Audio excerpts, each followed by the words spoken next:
kuna huyu askofu naye, huyu askofu huyu awekewe ulinzi kabisa kabisa weke. Hebu sikiliza. Kwa nini watu wema wanateseka?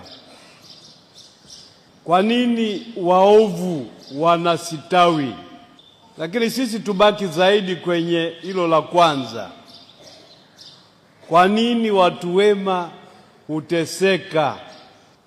Na labda tunaweza tukaimarisha hilo swali kwa kujiuliza vinginevyo.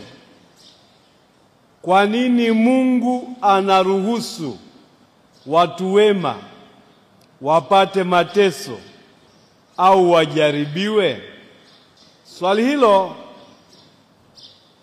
limegusiwa na katika vitabu kadhaa vya Agano la Kale. Kitabu kimoja ni kitabu cha Ayubu, ambaye alikuwa mtu mwema, alitenda mema, lakini akakabiliwa na mateso makali. Na katika mateso yake yale, rafiki zake na hata mke wake wakamshauri amtukane Mungu, amkufuru Mungu kusudi afe.